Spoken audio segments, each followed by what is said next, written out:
addressing the issue of Almajiris. We will be having President of the Economic Community of West African States, President Jean-Claude Cassie later as we continue. We will be having also contributions from the Deputy Representative at UNICEF Nigeria, Ms. Ushman Murtaza.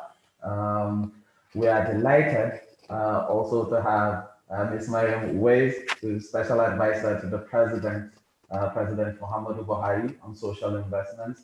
Thank you for coming, Ma. We have, how do I introduce Baba? I call him Baba. He's convener of the Arewa Research and Development Project. The rest of you know him as Dr. Usman Bugaji. Thank you very much for joining us.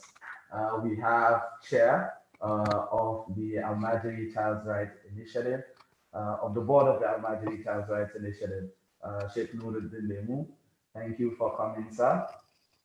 We have another very important board member of the Almajiri Child's Rights Initiative with us, Mr. Frank Nweke Jr. Thank you very, very much for spending time with us today. Other representatives here that I can see include representatives of the Northern Governors Forum, among others, representatives also from UNICEF, from the European Union. It's a delight to have you all join us this morning. We have, of course, Mohammed Sabo Kiana, who is the team lead of the Almajiri Child's Rights Initiative, who will also be giving us a background of the work that the Almajiri Child's Rights Initiative is doing and how far the journey has been so far. So thank you very, very much. If we are ready to go now, I will start introducing. Do we have the video? Are we going to the video now? Sorry for that.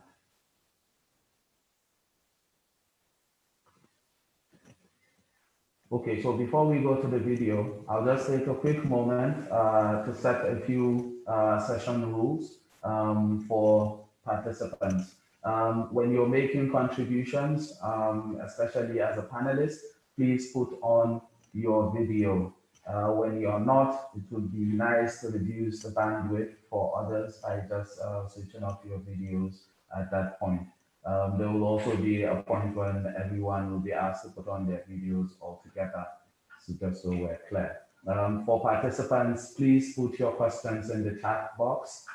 Some will be addressed live, others will be noted down for later. Some will also be addressed through the chat boxes by some of our panelists. Organizations who have come prepared to make statements can please submit some of those statements in the chat box so we can use some of the messages for a short advocacy profile we may compile at the end of this, but also during this. Thank you very much. Did I miss out any of the other ground rules?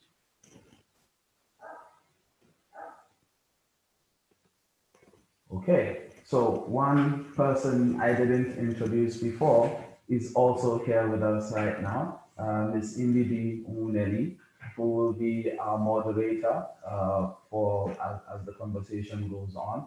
She is co-founder of Leap Africa, founder of Leap Africa, and also does amazing work with Sahel Capital. You're welcome, Ms. Indidi, to this conversation.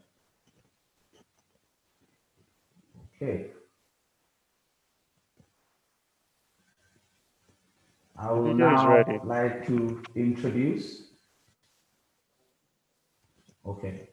I'll now like to introduce Ms. Amina Mohammed, who will be giving a keynote address on the Almajiri child rights and the SDGs.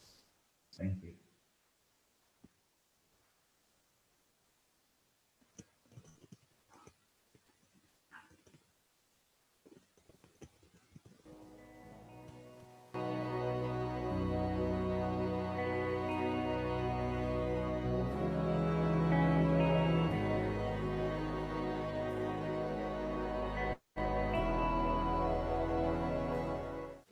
teacher before. I'm a headmaster before. So that time I finished my school. I carried paper go find up on Niger State. That time I did on Niger State. I was applying work. No work at that time. That's no problem. My daddy was teaching his primary school in Maiduguri. At that time, my back went to Niger State. That's nothing anymore. That's why the time when my father was late, then I represented him to this armadillo. Which state you come from? This one, the same state. Katsina. This one, Daura. Which one? Daura. Katsina, Shiwa. But this one and this one, I mean, I come from Sokoto, Katsina, Zaria, Kwantagora, Niger, Bakachi, Niger country. Niger. You know Niger, Niger Republic. Come on now, how many people from Niger? I'm at 21. 21 of them. They are here now. They are here now. Okay. And Lagos? In Lagos now, only 4 persons. Ina sa a gyara mana ɗakunan kwanciyar da masallaci da makaranta game da inda ake zaunawa da inda bai sami siminti ba. A gyara mana makaranta masu mana jarkokin masallaci. Okay. A dinga kawo mana tallafin abinci. The important problem we get for this school, general one, now water. Pollution, drain, food for them is so bad. But the 30 of them not get their mama. I mean, Baba, your mother. Sometimes something end, I will rush, go village, do something, come back, buy them feed, from the hospital, we trade them. Mun tashi za mu je mu nemi haka shinkafa ko tuwo idan an can ƙoshi kawai sai a dawo na dare ma haka in kuma aka je ba a samu ba to dama irin rana ya yau muna ɗan yi tsaraba mu aje saboda irin su gari haka irin su wani abubuwa da haka na ci.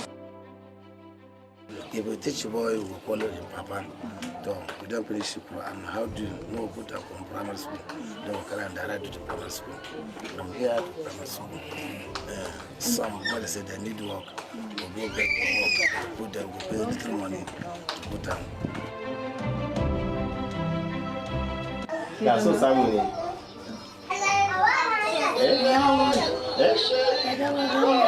Governor? See you become a governor. Governor? No, it's correct. That's ambitious.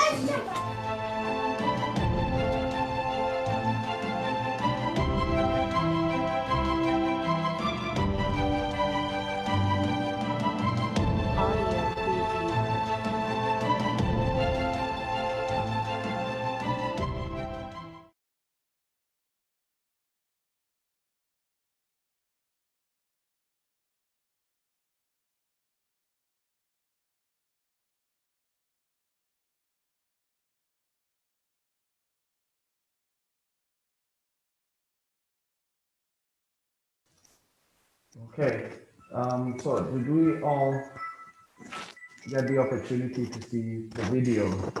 Someone was complaining in the chat box.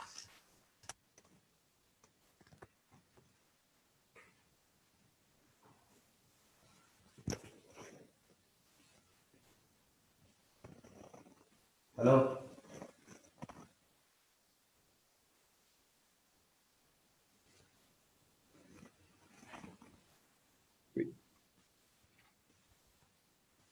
We saw it, can hear you. I can hear you. Okay. Okay. Mohammed, I'm going to hand over to you now for your presentation on the challenges faced by families, children, and malams. Over to you. All right. Thank you very much, Abubakar.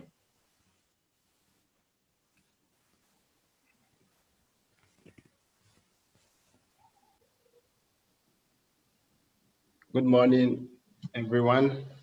Thank you so much for joining us today on the World Children's Day. Thank you so much for taking your time in a very busy schedule to join us today to talk about the Al-Madri children today. So we are so excited to have you all. So I will be talking about the challenges, some of the factors that make parents to send their children to Al-Madri schools, and also some of the challenges the children see they face while in Al-Madri schools and some of their future aspiration.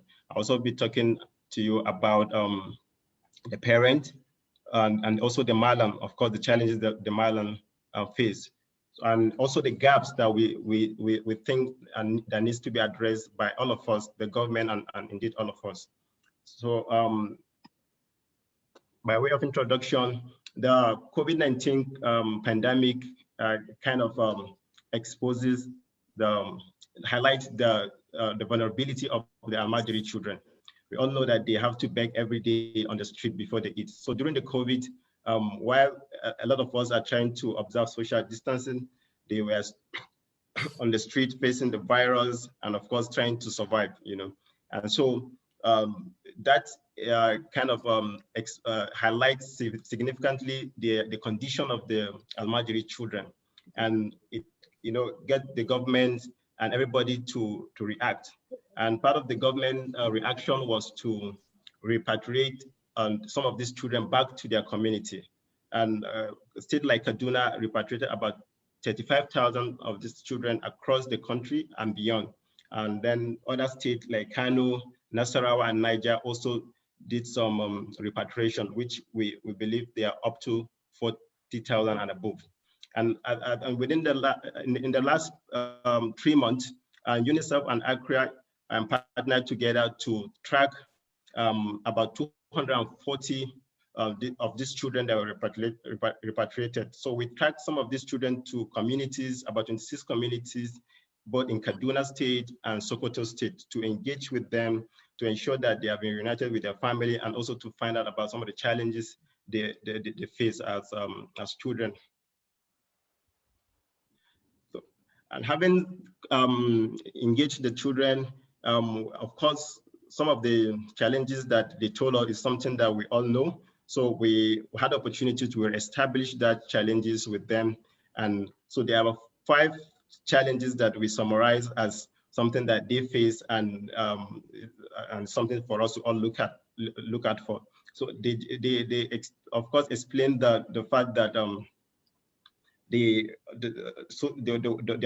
welfare support in the Al-Madri school, of course, is very poor. They beg to eat. Their living condition is very bad. If they are sick, they are helpless. They are not able to take care of themselves when they are sick. Even they don't have the opportunity to experience childhood, to play like every other children. So the welfare support under the Al-Madri schools is not good enough for them, as been shared by the children. They also explained to us how they have been exposed, of course, to abuse. And of course, we are able to establish that they experience all forms and manner of abuses, which include neglect and exploitation, being used for child labor, and some of them are sexually being abused. We established that through our medical outreach with some of them, and some of them did relate this to us as well. The other challenge and condition they face as children under the practice is the aspect of suppression. A lot of them don't get the opportunity to experience parental care and childhood, and so a lot of them say they have been at the Al-Madri school maybe from age 3 to 4, and they have been there for more than 5 years. So some of them do miss home, and they kind of express that desire to be with their family, and they were happy indeed to be back home. And so their mothers, especially the mothers, did say that they were happy to have their children because they miss them. They were separated with them for a very long time, right from their childhood. So this some of the challenges they mentioned to us. So the other challenge, both during under the Al-Madri school, is that they lack the opportunity to attend the conventional school like every other child does. And that is, of course, one of the major issue with the Almajiri school that they attend. But again, having been brought back to their community, they are still faced with the same challenge.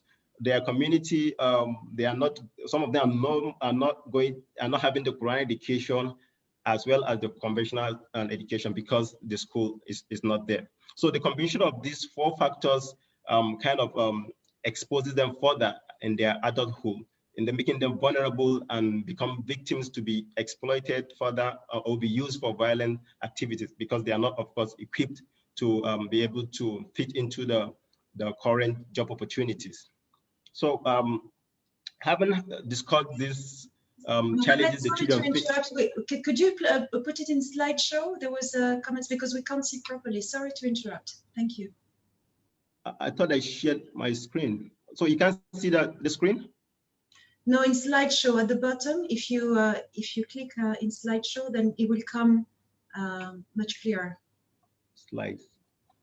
We can see your PowerPoint, but if you click slideshow at the bottom of the screen, okay, then all the side slides will disappear and your main screen will be the main one. Okay. If it's becoming a problem, I think you can just go ahead. Yes, continue. Sorry. Sorry. Okay. Is it okay? You've got your slides. Well done. Okay. Oh, I'm sorry. I'm a bit. Okay, so sorry, let me go back to this slide that I have. Yes, so having engaged the children and understand some of their challenges while under the Almajiri school, we presented this to their parents and asked them if they are aware about the condition of their children while in Almajiri school. And the parent did and told us that yes, we were aware of these challenges. But again, there are some factors and reasons why we have to send our children to the school, despite the fact that we know that they face the challenges that we have highlighted to them. So one of the factors they said was the lack of maybe Quranic teachers within the community they live. I mean, like I said, we went to a rural community, deep in the rural community, and we could testify indeed that, I mean, we are Muslims, everybody, we are Muslim in the northern part of the country, but again, maybe the community where they are, there is nobody willing to take on the responsibility of teaching the children as a malam, you know. And so the genuine interest by the parent to have their children learn the Quranic education, you know, is one of the reasons why they send their children out to cities for malams to teach them, and that is tied to the issue of accessibility to even the conventional education system we're talking about. As you can see from the okay, I'll tie it up. So some of this community we went to, they had to reach. The nearest school to that community is very far. So one of the community we went to, we spent over 30 minutes on the bike, you know, and so the children could not, you know, access some of the conventional schools within their community.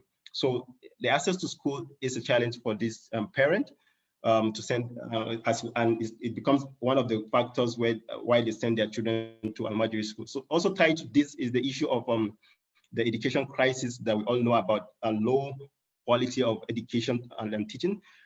As you can see from the slide, this is one of the community we visited, a community with over 1,000 of children of school going age, have only two block of classes with that's supposed to serve about 2 to 3 neighboring communities, you know. So, and at the end of the year, okay, there are teachers, they have just barely 2 teachers who don't come every day, only maybe twice in a week. And so at the end of the day, the educational outcome for those that are even attending the school is very low.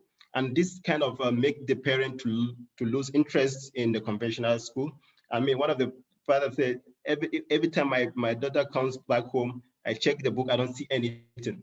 So they kind of trust the Quranic schools because they say after 4 years, I know my child will memorize the Quran. So this is something again that makes the parents send their children out, and then the lack of social welfare system at the community level. So of course, we were able to establish the issue of children who are often, their parents died, and then those who are supposed to take up as their caregivers lack the capacity to take care of them, and so they see the Al-Majri school as more like of an orphanage, so they kind of send them there. So the also issue of poverty was also mentioned.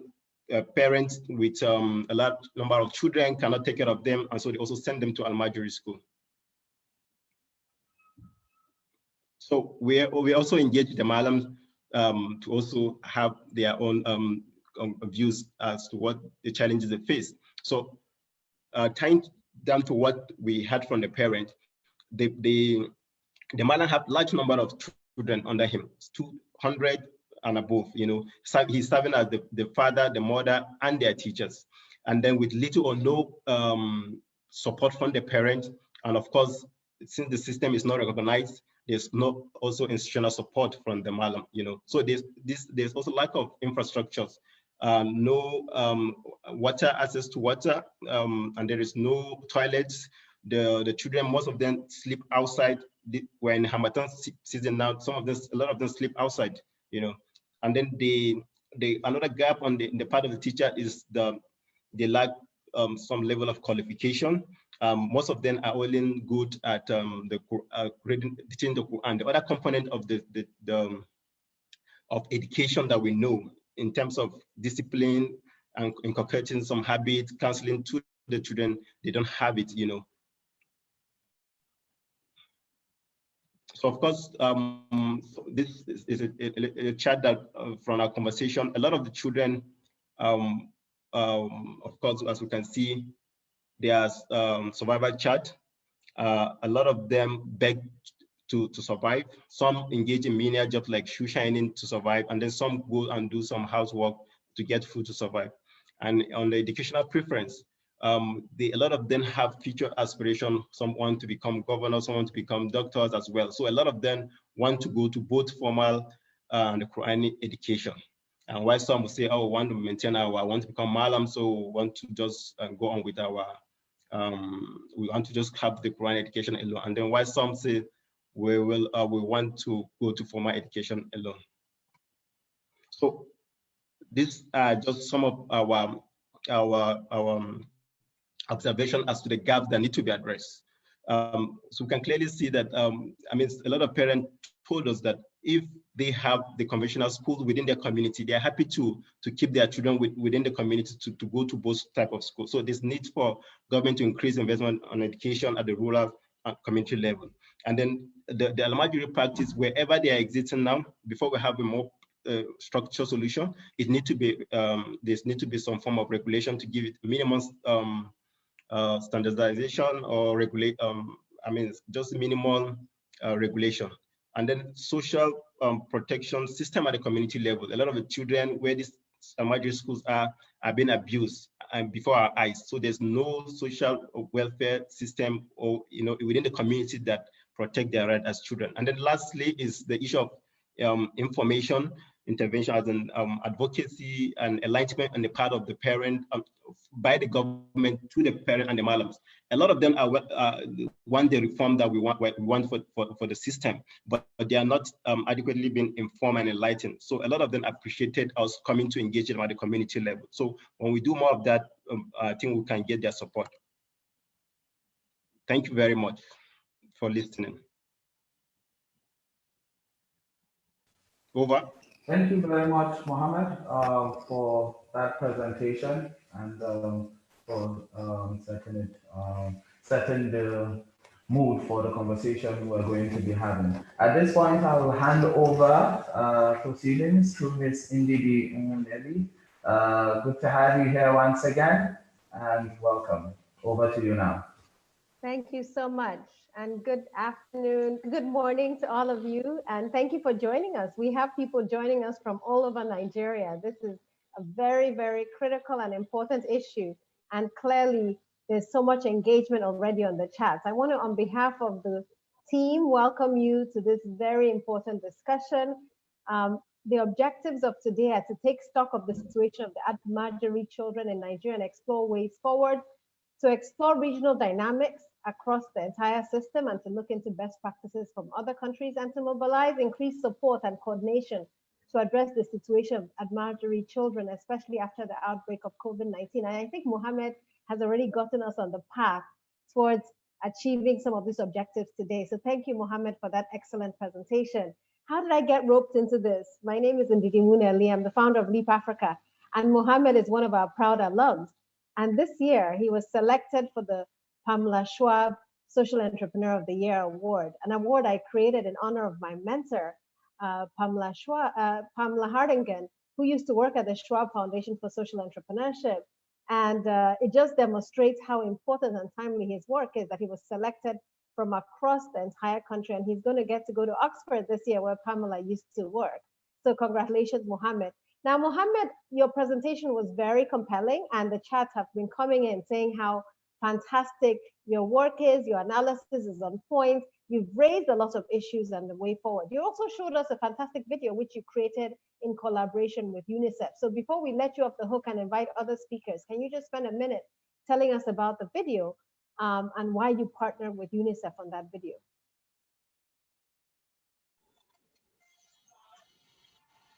Mohammed. Hello. Okay. Thank you very much. Sorry about that.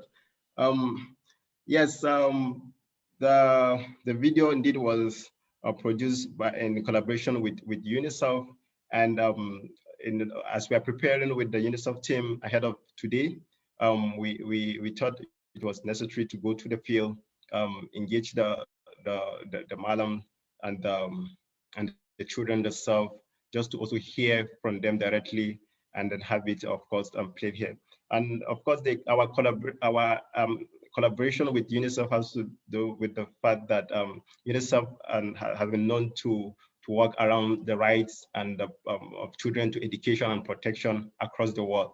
And so the issue of Almajiri is one that we feel that they should be a very strong partner and supporter to the cause. And indeed, for the last few years, of course, I know they have been working in Nigeria, but of course they have increased that around Almajiri children in the last few years since the COVID-19 and came about.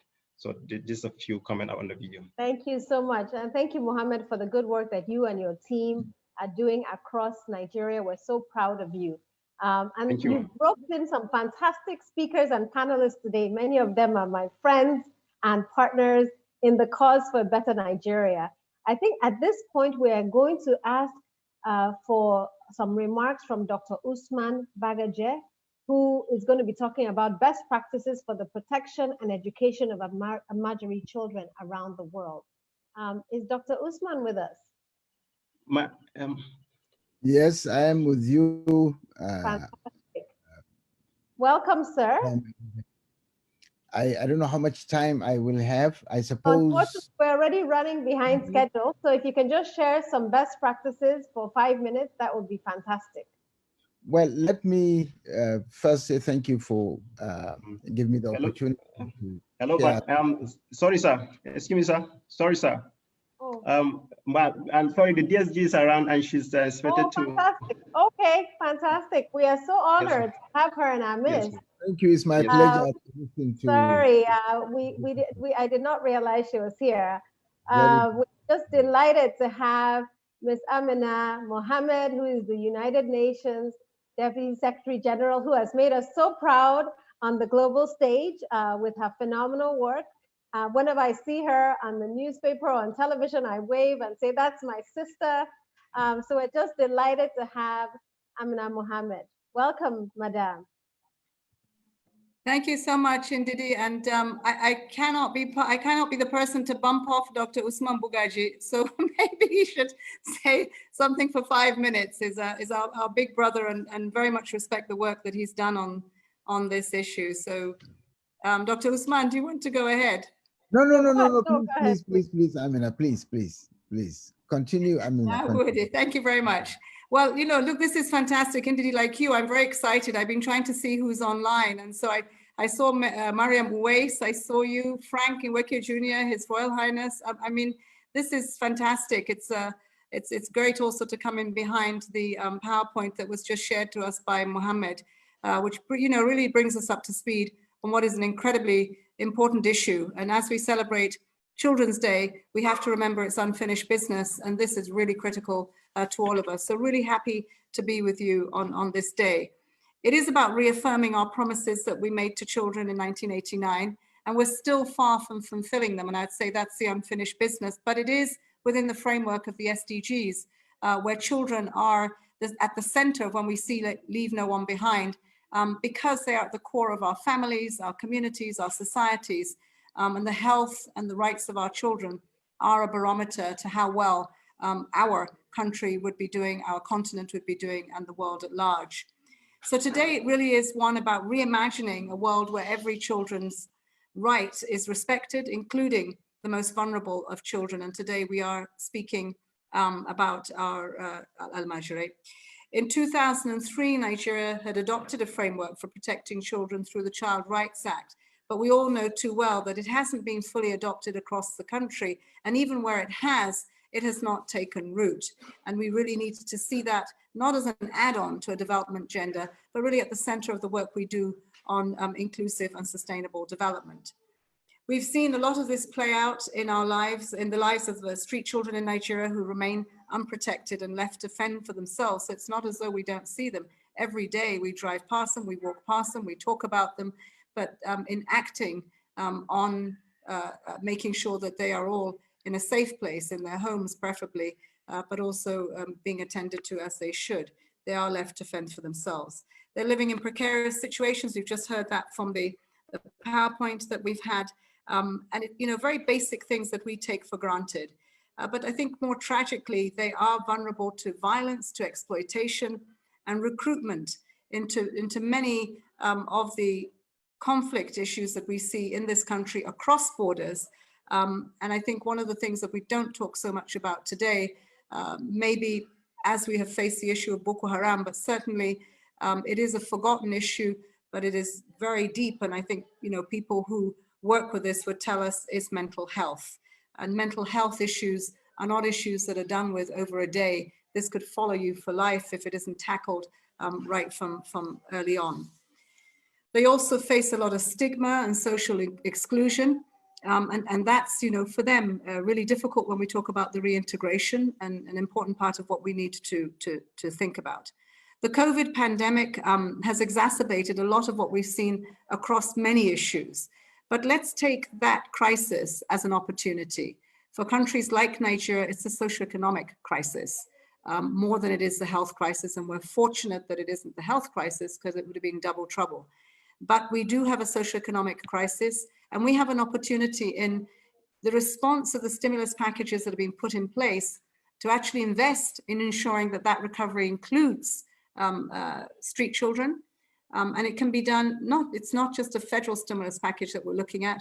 We really are looking at what are the states and local governments doing as they look at their appropriations to deal with the socioeconomic crisis of COVID. Many of the children in a system that we have today, not without basic skills, but unable to find any employment after they would have stayed in the system for many years. So even reintegrating them requires a huge investment in skill sets, basic education, and that can be a challenge even for the children that we see today that are in school, and the quality of education that we give. So another emphasis on the reimagination of education. As you deliberate on, as you go through the deliberations on durable solutions for Al-Majri, children on the streets, I think there are a couple of things that I would proffer for some thought. Making children visible with better data. We just talked about the protests and youth. And I said, you know, youth is not a cookie cutter. Well, you need to look at this country, the 36 states and the FCT, and we need to explain what we mean by youth. And the only way that you can do that in terms of who they are and where they are is data. This is the same thing with Al-Majri and street children. It'll provide us with the evidence to better target the actions and the investments that need to be made.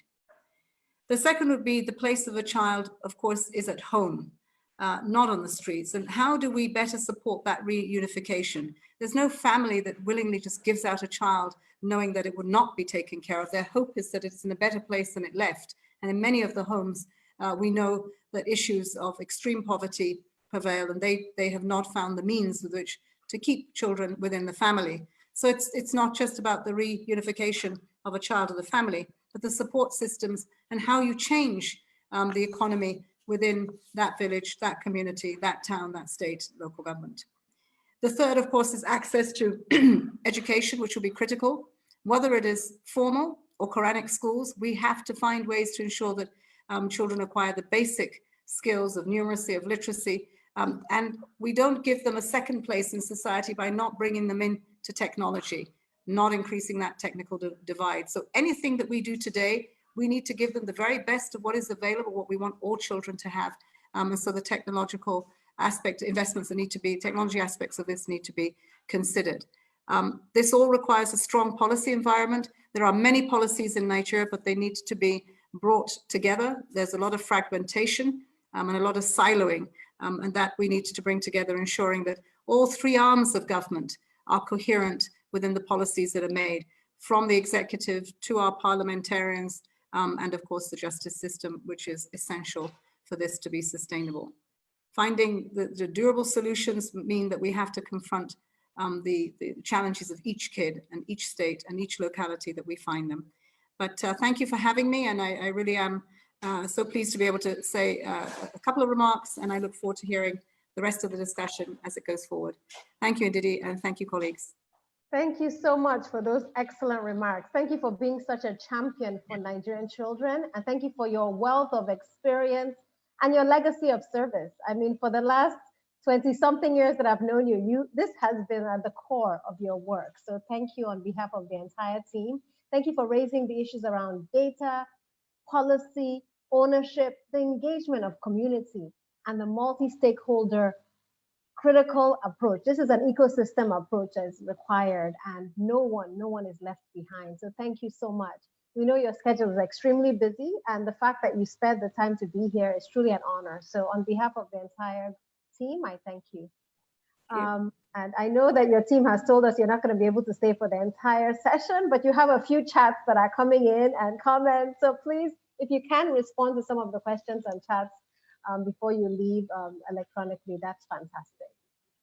Great. So, thank you. Very nice to be. I will hang on in there, and then you'll probably see me go off. But I'm glad this is being recorded. I will watch it. Thank you. Thank you so much. Thank you so much. Please join me in giving her a virtual round of applause. You hear my applause. Thank you so much. So we're going to come back to Dr. Usman Bagaje. Sorry for the shift. I was not aware that the Deputy Secretary General was already with us. So let's go back to Dr. Mark Bagaje. Thank you very much. It's actually my pleasure to listen to my sister, and it's quite very encouraging opening remarks, coming from her. Now, there are lots that can be said. I've been wondering what would be most useful for this kind of panel. Let me make a statement, because some of the things I read in your concept note, I think needs to be slightly improved or corrected. We're dealing with a system of education that has gone into decadence. But this system of education that we're dealing with has been in the area of West Africa for over 1,000 years. So it's an old system of education that has sustained the intellectual tradition from the Senegambia down to the Nile Valley, actually going down up to Mozambique and part of Zimbabwe. So you find the same kind of children rallying around, learning the Quran. So it's something that has been on for quite some time, and it's still there in different levels of modification at the moment. And I think what is important for us are two things. One, we have to make sure that we have a very deep understanding of what the system is and what the problems are. If you want to solve any problem, understanding, or if you like, diagnosis is key to whatever solutions you're going to do. Three, I think this is a phenomena also that we have realized that requires, everybody coming from the different perspective. It's not something that any one group or one person, can do. So what we have been trying to do in the last 2 years or so is essentially to bring in or to bring on a common or single platform all those who have been involved in trying to resolve the Al-Majri problems and the key stakeholders, the traditional institutions, the religious scholars, government and different arms of government, the executive, the legislature, the different tiers of government, because what we realize is that no one single participant, even government itself alone can resolve this problem. So rather than just allow everybody to go on his own, and then like my sister just said, fragmented, we want to bring everybody under one platform so that there'll be synergy, there'll be coordination, there'll be complementarity. And so one of the, we have developed a stage in approaching this work. First is research. In the last 6 months or so, we have gotten about I think a dozen scholars, all of them PhDs, researching on everything that has been written on this system, whether it is thesis, dissertation, masters, PhDs, conference proceedings, research, archives, online, offline, everything that has been written, on the Al-Majri system of education, we've tried to bring in, in one particular place. And of course, analysis is still going on, trying to realize so that we can build on whatever good ideas that may have been developed or learn from the mistakes that have been made, including legislations that have been done, right from the colonial period through the post-colonial period, the states, and even at the federal level, looking at the regulatory institutions. So this level of research, I think has been, as far as we know, unprecedented, and it has been extremely useful in helping us to understand the depth of the problem, the different dimensions of the problem.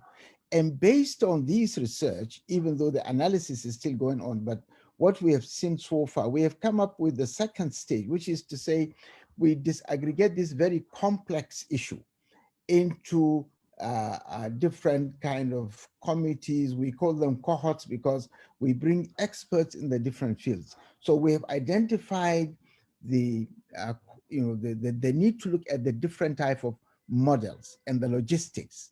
We have also identified the need to focus on the curriculum, what really goes in, not just the Quranic curriculum, but also the numeracy, the literacy, the skills, the technology, everything that you require to equip a child to live, a meaningful life in the 21st century.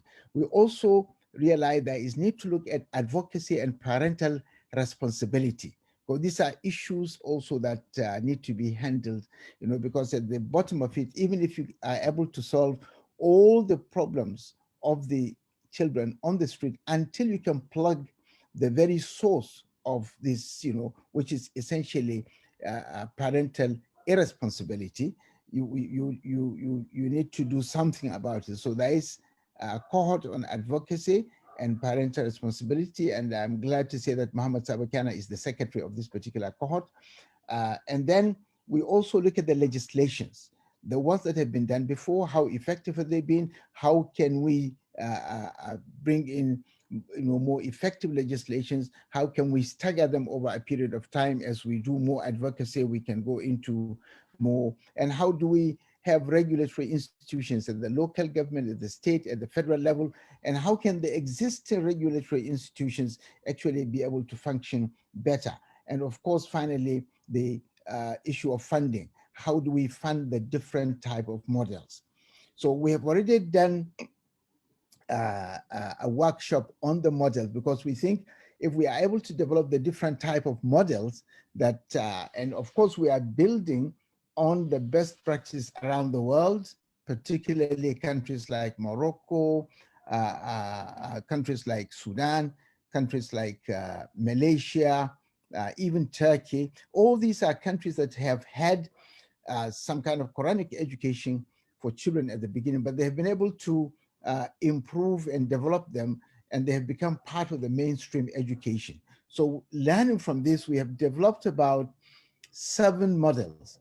And what has informed these different models are the kind of learning outcomes, the issues of literacy and numeracy, the issues of career path, the issue of teaching and learning facilities, the issue of teachers, the quality of teachers, and how do you really regulate and build their capacity, the issue of welfare, accommodation, wash facilities, that's water sanitation, feeding, how do you really ensure good nutrition and effective monitoring, or if you like, regulation, so that you can visit, you can, measure the quality of teachers and how do you improve. So these have, guided us in coming up with 7 models. Now I can't mention all the models, but essentially, we've divided them into 2: shorter, medium term, and then the long term. In the long term, we have a model that takes care of all the needs that you require, but have put them in a normal, in a kind of primary school model, which feeds into the mainstream education. But until we get that long term, we have examined the different levels of Islamic education that is available. You have the Sangaya, you have the Islamia, you have the different types of. So for each, we have tried to see how can we bring in, the missing elements, and how can we ensure that the rights of the child is protected? How can we ensure that the comfort and the element of social skills and orientation that is required are all there? How do we even build in peace education into the same, system? So these are things that we have tried to do, and we are in the process of doing these workshops where experts in the field are going to look at the nitty-gritty and see how can this actually be developed into something that is workable. Like I said, we have already done 1 workshop, and this weekend from today, the next 3 days, we are doing a workshop, a combined workshop of 2 cohorts, the one on curriculum and the one on advocacy and parental responsibility. And another 2-3 weeks from now, we expect to have another workshop on legislation and funding. And while we are doing this, we have got a number of other organizations on the platform. We've got the Jamaat Nasr Islam, we've got the Sultan Foundation, we've got the Afaq Educational Foundation, we have got the Arewa Research and Development Project, FlexiServe, ACRI, and this is, I think, Mohammed Kana's organization, ASRI, Association of Muslims in Nigeria of Sheikh Sharif Saleh, UBEC, National Assembly, quite a number of other people, and we have invited UNICEF itself. We have not gotten a response yet, but the idea is to bring in as many people as are concerned or as are doing whatever little, big or little. Let us all come on one single platform, everybody contributing what he can, what he is best able to do. And we can then weave these contributions into one single harmonized system that can actually, take care of all the issues that we have identified, and then streamline into the mainstream educational system. Maybe in a nutshell, this is what we are trying to do. We are expecting that sometimes early next year, it may be second half of January or maybe first half of February, we intend to have the national summit on the Al-Majri system of education. And the idea of the national summit is to bring in the the work done by these different workshop of experts. We put them on the table for stakeholders, experts, and all of you out there to come and see, and for everybody to now critique or to improve. And at the end of the day, we shall resolve as a collective that this is where we are going to. So there will be some kind of elite consensus. There should be a kind of institutional consensus also that this is the direction to go, so that the National Assembly knows now exactly what to do in terms of legislation, in terms of appropriation of funds, that are going to. The state governors have also been invited, and then they will now know how to key in and deal with these issues. And there will be, of course, a continuous body that will every year do some kind of monitoring evaluation, come back to the same platform at the national level and say we have done well in respect of logistics, or in respect of water and sanitation, or in terms of the enrollment. We have not done well in these. What are the factors that are mitigating? What do we do? What shall we? So in this continuous, the idea is that in the next 25 years, we will continue to have these annual conferences or summit where we'll continue to review what we have done, just like my brother Frank Nweke, I think, has been doing with the National Economic Summit, if I remember correctly. So in the same breath, in the same spirit, in the same manner, we'll continue to monitor what is being done until we get to the bottom of it and we resolve this issue once and for all. Countries like Sudan, like I said, countries like Morocco, countries like Turkey, Malaysia, these are countries we have visited, we have seen, have actually resolved these issues, they have moved ahead, so that you don't find children roaming on the streets, without the kind of protection a child of that age requires. You don't find them falling out of the system of education. And this is exactly what we want to do. And I think we have all the, we have what it takes. And with a lot of you on this platform, everybody, chipping in what he can. And so long as we agree to bring this, synergy, coordination, complementarity, I think this problem will be solved in the next 25 years or so, we hope. Thank you. Thank you so much, Dr. Usman. That was a fantastic intervention today, and I hear your passion loud and clear. What we've taken away is that there's so much going on, lots of different groups, lots of research, excellent best practices. There's no reason why Nigeria should be in the situation it is. With the political will, actors such as yourself, leaders such as yourself, and the data, the research, the action, we can move this needle forward. We can change the lives of children, and we can ensure that in future years, we actually celebrate our successes across each of these dimensions. So thank you for raising the issues, and thank you for your good work. Please, everyone, join me in thanking Dr. Usman for his pioneering work and for his commitment. We're going to move swiftly because we don't have a lot of time. I know that we have a whole group on Facebook interfacing with us, so welcome. We hear you, we see you. I also encourage everyone to use the Q&A box. If you have questions, it's actually better to put them in the Q&A box and indicate who you would like to answer the question so that your questions can be addressed. And I know that Mohammed and his team are following up on some of these questions and taking down emails. And as we know, this is being recorded as well. So we definitely will showcase so many of the ideas that have been shared from this event today. We're not going to have a lot of time for audience engagement. Some of you have raised your hands, and unfortunately, we want to hear from all of our panelists. And if at the end of the day, we still have time, we will definitely have a few of you make your interventions and questions. I want to recognize all our special guests, development partners, and friends. And I want to give a special shout out to my dear brother, Dr. Frank Nweke, Igwe Frank Nweke, the third, I always get it wrong, second or third, Igwe Frank Nweke, I'm waving to you. You're such a leader and such a dynamic influencer in our landscape, and I am recognizing all the good work that you continue to do in Nigeria. At this point, we're going to go straight into the panel discussion, and this panel discussion is going to be focused on action. Action, action, action. We've heard about the problems, we've heard about the initiatives going on, but right now we want to focus on the action. And our first speaker is Mr. Put on my glasses, Mr. Ketil Carlson. He's the EU ambassador to Nigeria and ECOWAS. He has a wealth of experience working across the region, transforming ecosystems. He's a great partner of the region. He represents the EU in its diplomatic engagement and multifaceted bilateral cooperation with both Nigeria and the regional body, and he'll be speaking on the EU's perspective on addressing the issue of Almajiris effectively beyond ticking the box exercise. And he's going to take us down the path of action. And what is the EU doing? What are development partners doing? And what should we do collaboratively?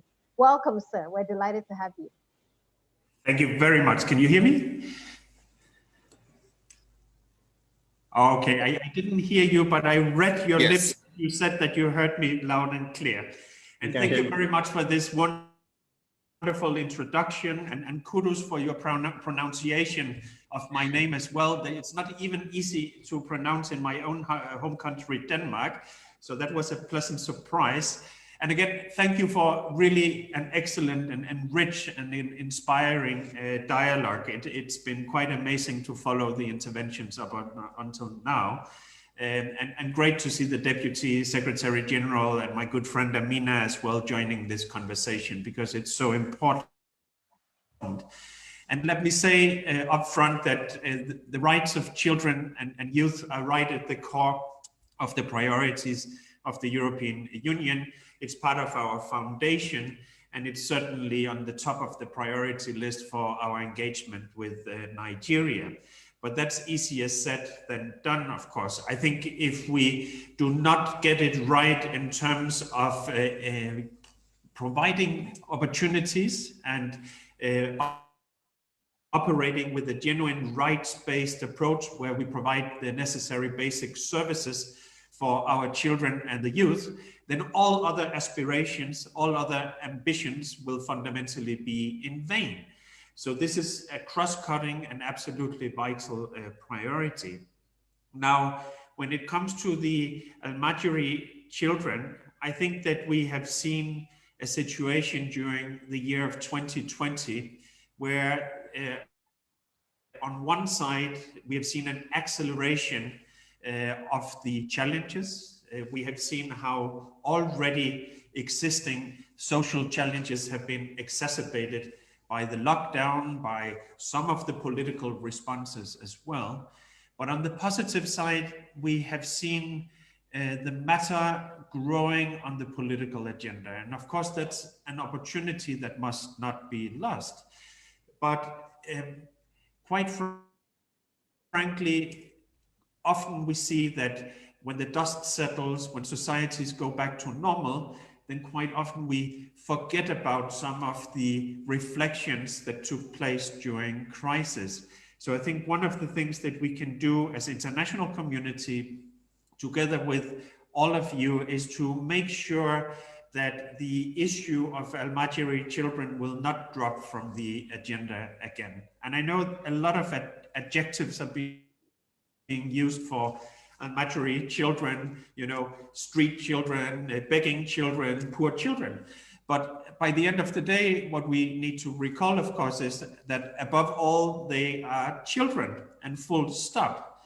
So surprisingly, this may seem like stating the obvious, but I think in far, far too many responses, the point of departure is not the fact that these children are children, but a lot of other things, you know, potential people to be recruited for insurgency, or perpetrators of petty crime, or to some maybe just a nuisance.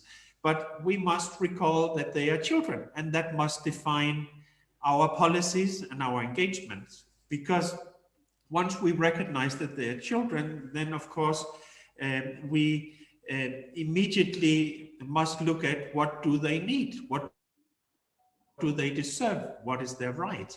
And of course that comes back to the provision of basic social services, the availability of health, of food and nutrition, and of course the access to education. And I'm a Westerner myself, and I know how controversial the notion of Western education can be in a country like Nigeria. And I appreciated very much the words of Usman, who spoke just immediately before me, in saying that there must be a way of combining religious education that is an embedded part culture in a country like Nigeria, certainly in the northern parts of the country, and providing state-of-the-art necessary modernized education as well. I saw Nuruddin Lemo, my good friend, amongst the participants, if I'm not mistaken, and you know the amazing that he and others are doing, partially with support of the European Union, shows that that can be done in practice. It's not one that excludes the other. But of course, it's easier said than done. And frankly, the point of departure is quite daunting. It's quite significant challenges that we see in Nigeria. Every month, we receive new statistics on how Nigeria is jumping to the #1 position of all sorts of lists where we would not want to see Nigeria. You know, the largest number of extremely poor, the largest number of children out of school, and a very vast majority of them, by the way, are Al-Majiri children, stunting, malnutrition, lack of access to health services, as we have seen also so clearly during the COVID-19 crisis. So as previous speakers have said, this is something, you know, that can be solved that easily, something that will take everybody to come on board. And there again, as the previous speakers have said, you know, it's not even possible for government alone to do this. It takes all hands on deck and everybody to participate, from the level of making sure that the right values are instated or reinstated in some cases in the families, amongst the parents, to of course having, you know, comprehensive strategies and policies in place from government.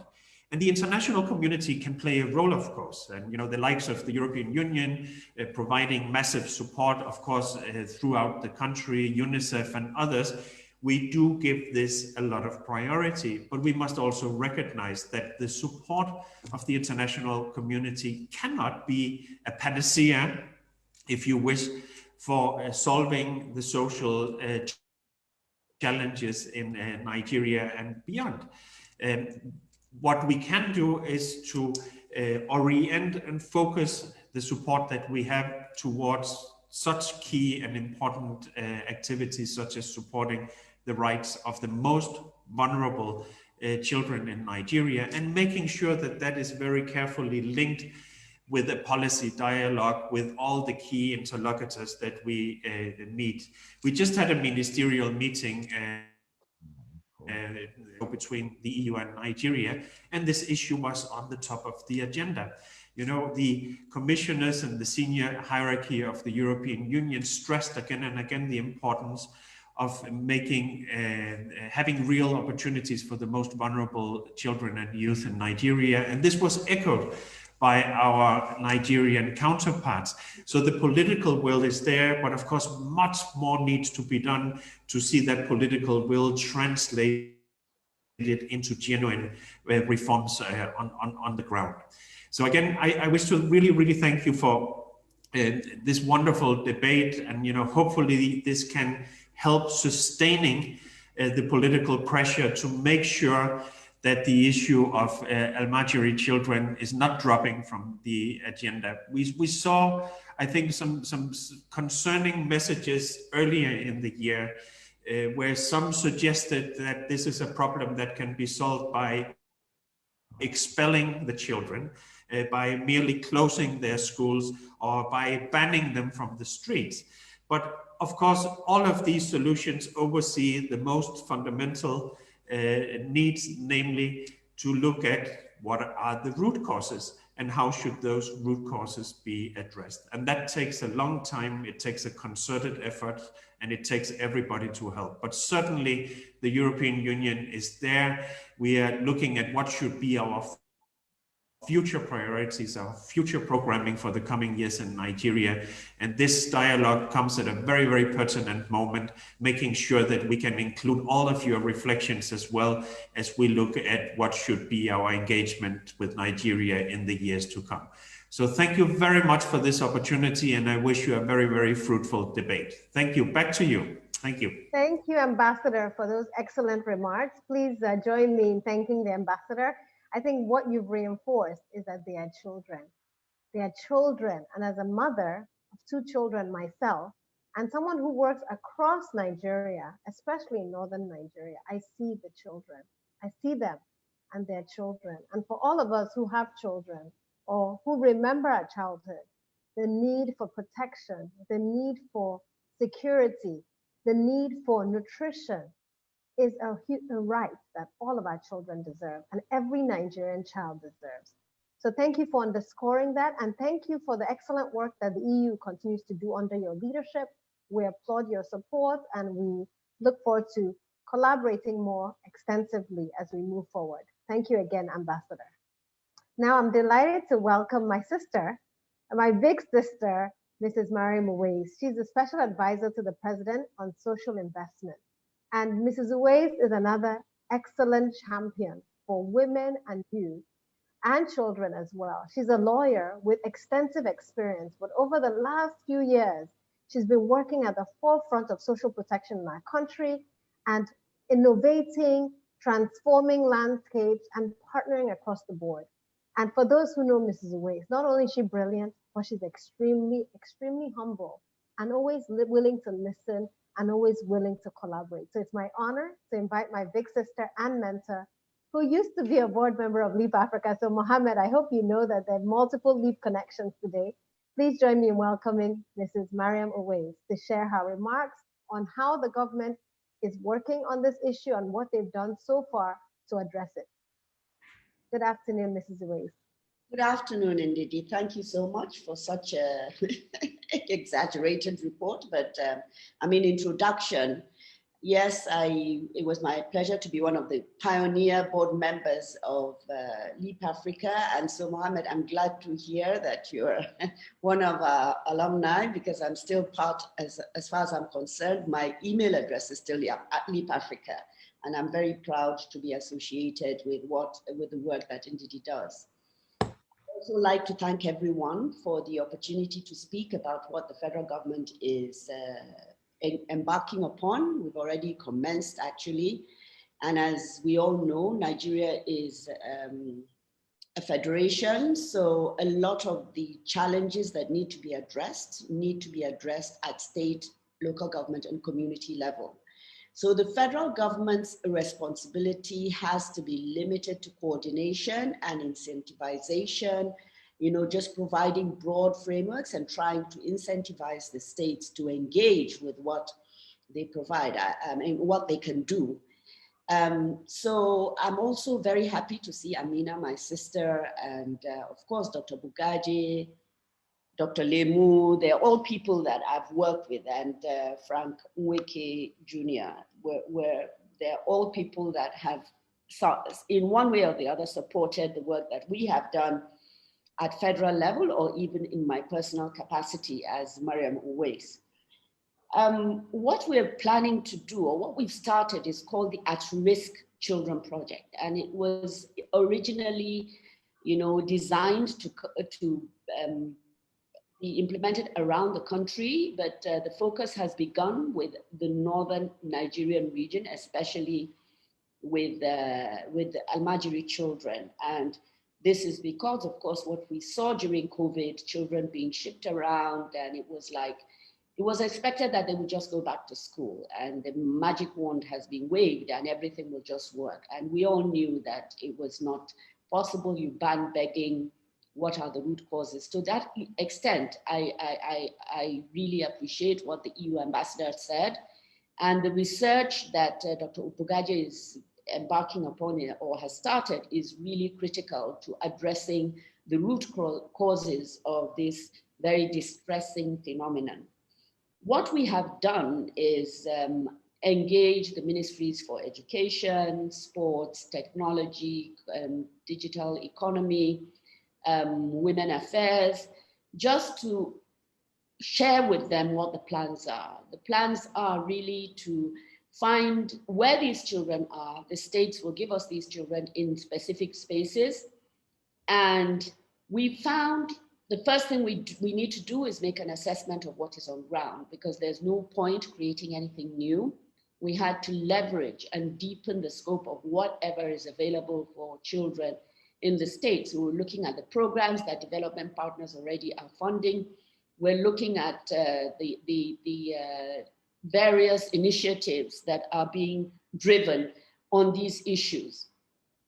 For a purpose, we're trying to see if we can set up a team within the Ministry for Women Affairs, a systemic approach to addressing these problems. So what we're trying to provide is to add value to what is already available in the States. We found that there is already a program called the BESTA program, the Better Education Services Delivery for All, being driven through the SUBEBs in every state, in the Northwest and the Northeast, and also in Niger State, where they're already collating data for these children. They have the geo coordinates, and they have already engaged the ulama that are teaching in those states. They've been able to, negotiate hours for the children in the Zangaya schools to start learning numeracy and literacy, and it depends on which intensive curricula they're using, but they're being supported by UBEC, and it's being funded through UBEC by World Bank. We assessed what happened in Gombe State, what is happening in Gombe State, and we saw that there is quite a bit of learning going on in terms of numeracy and literacy. And we felt, well, since this is there, let's see how we can set up structures within the civil service to ensure that we get doctors within the state, for instance, to give psychosocial support to these children. Many of them have gone through trauma. So we need social welfare workers. We need doctors that will examine their vision and their hearing. We want to conduct outreaches. We want to ensure that they actually visit primary healthcare centers. So we've got the mapping from the Ministry of Health of the functional primary healthcare centers, because we want to begin feeding these children. And because they're older than the children that we've been feeding that is now under the Ministry of Humanitarian Affairs, the cost of the meal is going to be a little higher.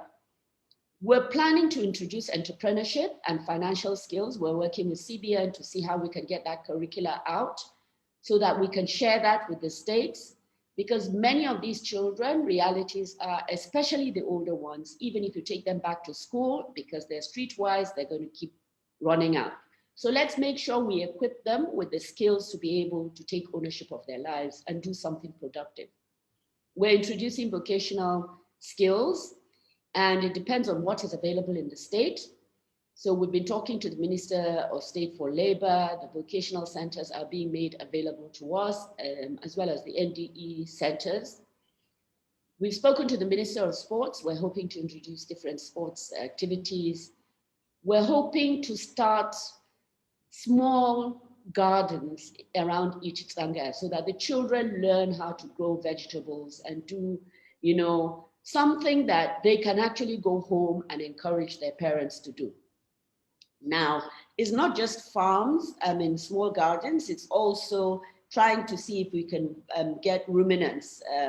We can get rabbits, we can get goats, we can get sheep, whatever it is that's available, depending on the space that's there. We're hoping to also introduce that. We know that we have to go through the ulama. So we're doing a needs assessment of what the ulama actually require, to deepen their own activities, because a lot of them have hitherto depended on these children to see how they can, they go out and they beg and then bring back money. So we're thinking, okay, let's see how we can empower them to allow these children to remain longer. And of course, BESTA also has a girl-child component. What they've done is set up temporary structures in the markets and in the motor parks where these girls actually go to hawk. And these girls are being taught literacy and numeracy. We want to introduce a lot of vocational skills for the girls also, entrepreneurship, financial skills, and generally, a lot of issues that these girls don't have access to, because we know what our culture is like: personal hygiene, a lot of those curricula we're trying to get together to see that we share with them. It's very important for us to collate this data because after 9 months of being in BESTA, BESTA is a 9-month interim program. These children are meant to go back to school. We want to be able to follow on monitor what these children are doing for another year after. And this is where it is very important for us to forge close partnerships with the traditional systems, with the different NGOs that are already working in those spaces, in those areas, so that we get a feedback of what these children are doing. Are they back in school? Are they doing something productive? Why not, if not? The challenge we've seen with empowerment programs is a lot of the people that are trained, the youth, they actually do sell their tools after. So we're trying, after they've been trained and because of the contending demands of on their income, they don't understand how to sustain, to keep these tools and utilize them. And they think it's much easier for them to just sell them and use the money. They don't understand how to keep those tools and use them because it's a long-term thing. So we're also hoping to work with the NGOs to see how we can mentor, cluster these children after they finish the 9 months. And if they're not in school, let's see how we can get them to produce and to keep at it, to learn how to, I mean, something like the apprenticeship system, but designed to support these children for another year at least. So they see the use in trying to take ownership and do something productive. We need a communication policy strategy, of course, and we've been speaking to some of the ulama. We need to keep reminding these parents that these children don't need to go anywhere far for them to learn anything about the faith. In every community, we have Islamic scholars, so we need to encourage them and remind them that it's their responsibility, even under the faith, to look after these children. And if we can feed them, we feel that maybe the ulama's wives can even be the cooks in the system so that we are able to ensure that it's sustainable and we get the buy-in of all the gatekeepers. So mentorship is important for us, a communication strategy and incentivization strategy, and also the various activities and opportunities that can be introduced to these children in the 9-month period, so that at least they learn other things in addition to numeracy and literacy. And for this purpose, we've engaged many of the ministers or ministries that are involved in these areas, whose responsibility it is in this mandate, so that we get their buy-in for when we begin to engage the states. We've made a presentation to the Northern Governors Forum. We've got a few invites, and we hope to go and engage with them and bring whatever it is. And I must say the development partners have also listened to us, and we've made presentations to so many of them. And they've all indicated an interest. The problem is we can't wait for us to, we can't really wait. As they come on, we will continue to engage them, but we need to move fast because we just have no time. These children have been deprived for too long. And so, we really would want to collaborate with everybody that is working state by state as we commence this very, very important and critical exercise. I think that's about it. Thank you. Thank you very much. Thank you, Mrs. Uwais. We've heard some phenomenal projects that are already on the way. But what I took away is how important every single ministry's role is. We already have ministries that are set up to do this work, and the importance of partnership and action and synergy at the federal level, at the state level, is really, really important. There are lots of comments that have been coming up, Mrs. Uwais, on your talk, lots of questions, lots of issues around rural areas, urban areas. What's the focus on women? What about boys? So please take a look at them. But everyone, please join me in giving a very big round of applause to Mariam Uwais for her excellent comments today and her excellent remarks, and more than that, for her work in the field. She gets her hands dirty, she rolls up her sleeves, and she collaborates. And we need such champions, not just in northern Nigeria, but across the country to make sure that we achieve the Nigeria of our dreams. So thank you again, Madam. We're moving swiftly now as we progress in our panel discussion. And the next speaker is another brother of mine who I haven't seen in a really long time, Sheikh Nuruddin Lemu. He is a leader in the religious community locally and globally. He has a heart for service and a heart for building bridges, not just bridges within the Islamic community, but bridges across the religious divide locally and globally. And from the minute I met Nuruddin Lemu, maybe 18 years ago, I was just struck by his wisdom, his courage, his humility, and the way that he connects with people at a spiritual level, which allows him to build trust and to discuss very difficult issues. We need more religious leaders like Nuruddin Lemu in Nigeria. So I'm honored to welcome him to share his remarks on how religious leaders can address challenges faced by Almajiri children. Nuruddin, welcome. Oh, thank you very much, Ndidi. It has been a long time, I guess. We thank God we're not bored of all the work we're doing. And thank you for that very flamboyant, maybe a bit exaggerated introduction. But thank you also for your role. I'd like to thank all the organizers for this opportunity and for keeping this issue on the burner for as long as we can. On the role of Muslim scholars in this area, there are a couple of points I'd just like to make before I move into it. Firstly, in solving the problems associated with the Almajiri system of education, what's interesting is I have had the privilege to be a part of Dr. Bugaji's network of organizations who've been working on this area. And what is interesting to note is that nearly all the most successful models, the alternatives to the Almajiri system of education, have been produced, tried, developed by religious scholars who have backgrounds in the Almajiri system itself.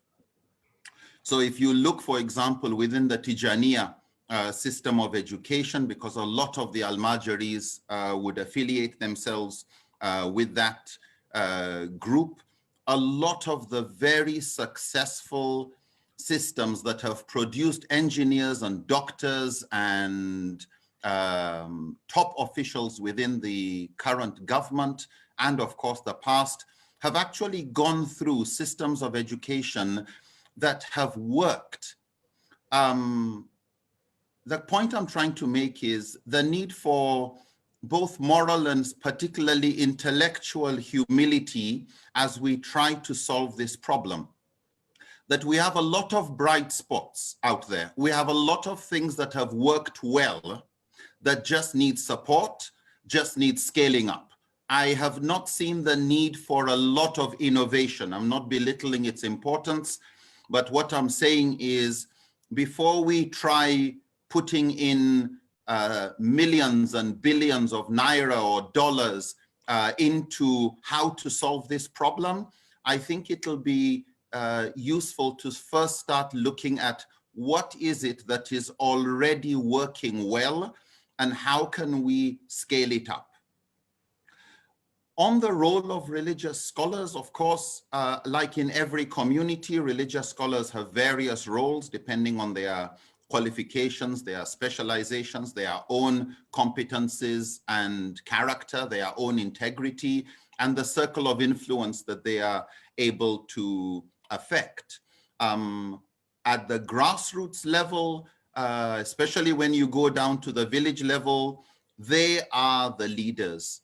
They are the opinion leaders. They are the influencers, but they are also the voices of the people selected through a meritocracy. They are the people that the rural communities often find are actually the most educated in that rural community. These are communities that usually have no functioning schools, and usually the most literate people in the most rural communities are the religious class.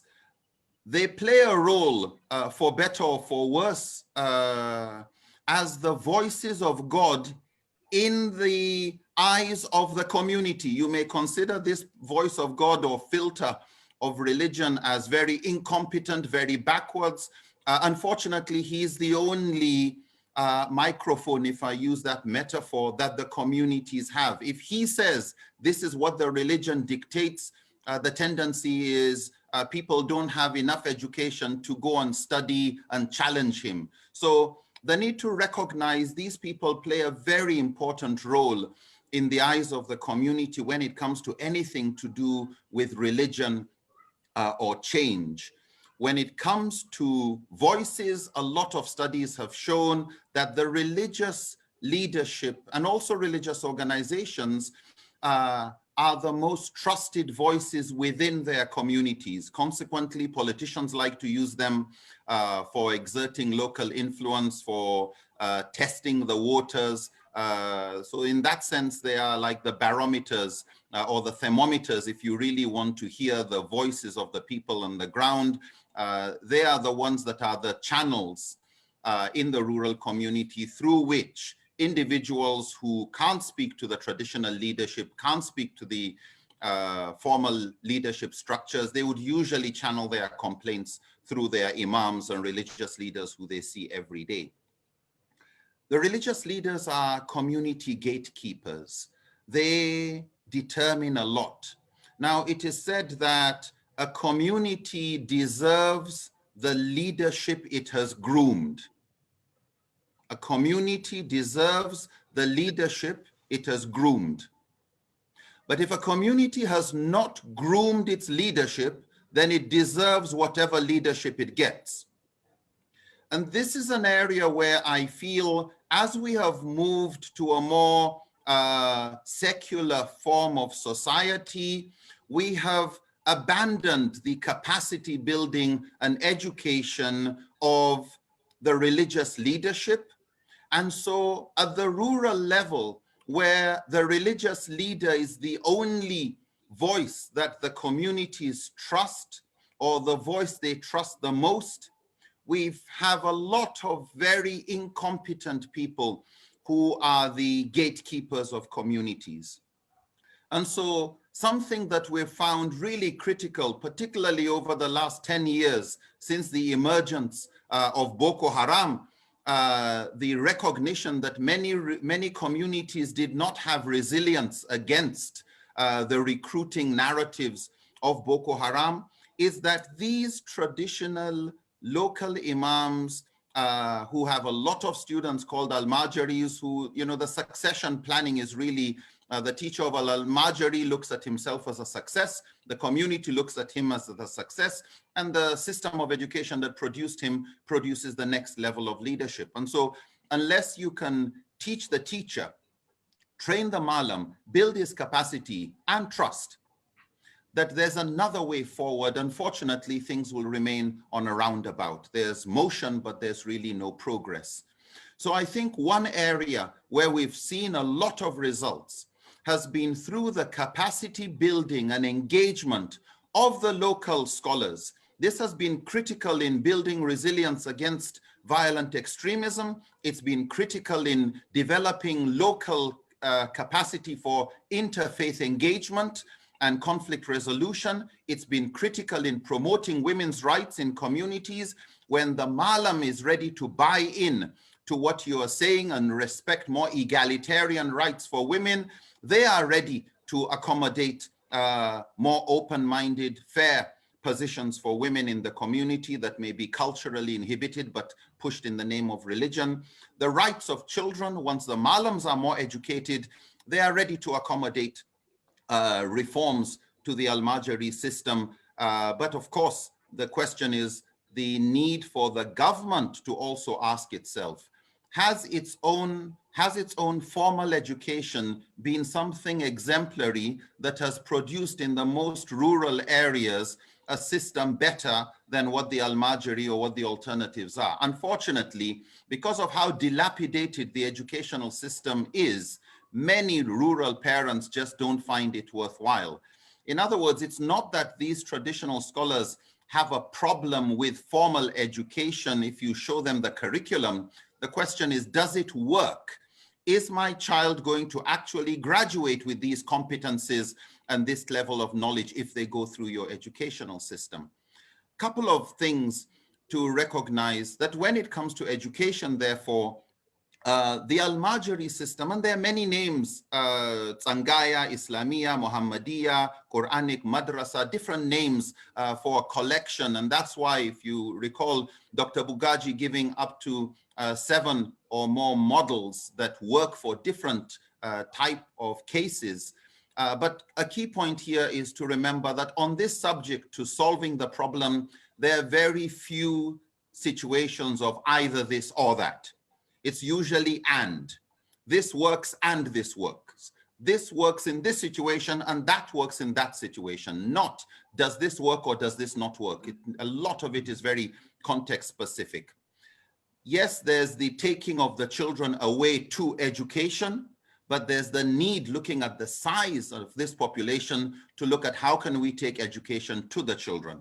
How can we, if we don't have enough classrooms for 10 million, between 8 and 10 million, some put up to 12 million children, which is the population of Sierra Leone and Liberia put together. If you're going to build classes, that is really difficult to see how that is possible when we already have schools with 150 or more students. There's no learning going on. So the need to get innovative. Are there situations where we can look at taking the education to the children? Yes, they won't have a blackboard the way we have.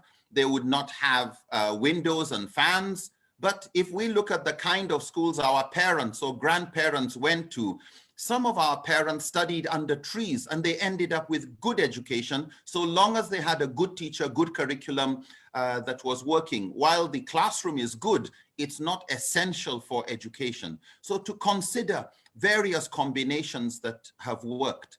To also not forget, many Al-Majiris, from the time they reach the age of 15 and above, they stop begging and they start working. However, is there an educational system in the language, and this is very critical, in the language of the people, not in what to them is the vernacular. To them, English is vernacular. In nearly every part of the world, people learn languages in their mother tongue. By insisting that technical education and all of that, and we see that in a lot of the skill centers established by the federal government, the instructors are people who have come from parts of the country where they don't speak the local language, and the participants therefore have to speak English. The local population for whom this was meant are the last beneficiaries, just because of the language of instruction. So can we see how to support more pilot projects in local languages when it comes to that?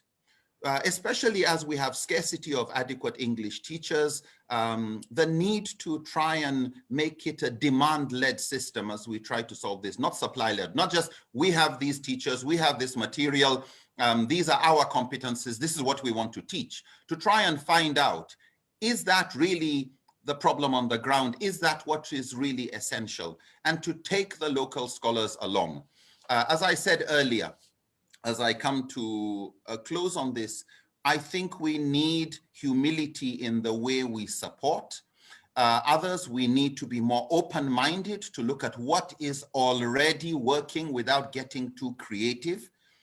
To recognize that, as Dr. Bugaji said, this is not a short-term problem. We need donors also that are ready to consider long-term project cycles. A lot of donors that are interested in the Al-Majri are looking at the next 3 years, 1 year, 5 years maximum. So to look at long-term project cycles, to try and see how we can establish more trust. Many of the local gatekeepers, these local malams, look at themselves as the guardians and custodians of these children and their children and their rights. And they have had their fingers burnt by politicians again and again and again, which is why government is not always the most trusted arbiter, the most trusted negotiator when it comes to this issue at the grassroots level. So the Malams usually just think, you know what, if these people just come with money, they're not really interested in us as human beings and as citizens. What do they want? What will make them give us money? We get the money and we either sell our tools or we buy what we want, or sell the motorcycles and buy what we really want. The need to really build trust. The other thing, and I'll put this as my last point before I close, is to see how we can encourage local Malams to form associations. One big problem with communicating with rural people is the power distance that the culture has. When you ask, what can we do? The person feels too timid. You're a top government official, even the local government chairman was giving you a seat and standing out of respect. You come in a very intimidating way and you say, what is your problem? In the culture, this person is not used to speaking to even their local emir and say, our problems are. They are too timid. Unfortunately, this is just one of the side effects of the kind of culture we have, where you have an honor culture and a lot of power distance between people and their leadership. And so when you come and say, we are thinking of doing this, what do you think? The next answer is going to be, yes, sir, 3 bags full. Whatever you want, they will say.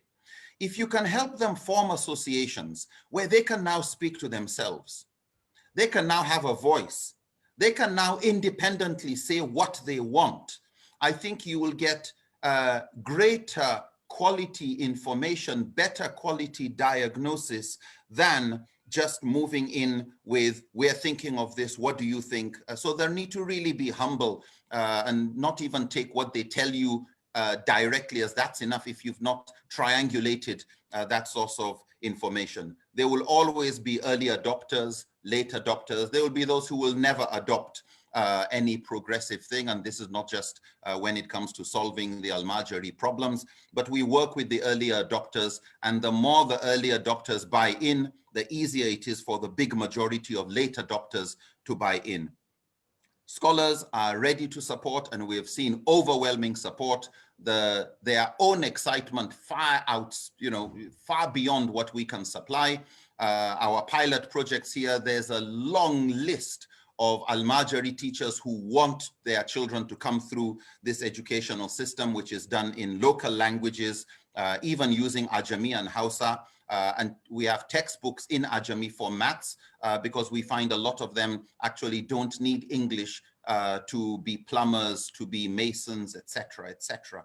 So to conclude, I would like to say on the side of the local religious scholars, there's already a groundswell. There's already interest in moving forward. A lot of things have worked. Remember the need for inclusivity. Nothing about us without us. And I think everywhere we go, nothing about women without women, nothing about Al-Majiris without Al-Majiris. We've got somebody who is an avatar for the Al-Majiris among us, people like Sabo Kiana, a few others. But I'd like to just say these are human beings. We need to treat them with dignity. We need to treat them with humanity. We need to be more holistic in our approaches to not just be interested in just their education, but also infrastructure, accommodation, water, sanitation, hygiene, feeding, social welfare, and their rights as citizens of Nigeria. Thank you very much for the opportunity and your patience. Thank you so much, Sheikh Lemu. Please join me in giving him a round of applause. When I introduced him, he said I was being, I don't know what he said, I wouldn't say, but you know that introduction has been proven by his excellent, excellent, excellent remarks. And what I love is that you've challenged us. You've challenged us not to reinvent the wheel, to look at what is working and to scale it. You've challenged us to put the Al-Majri children at the heart of the design. You've challenged us to rethink the way we engage with religious leaders at the local level. And you've challenged us to let go of our own inhibitions and our negative mindsets that continue to limit our progress.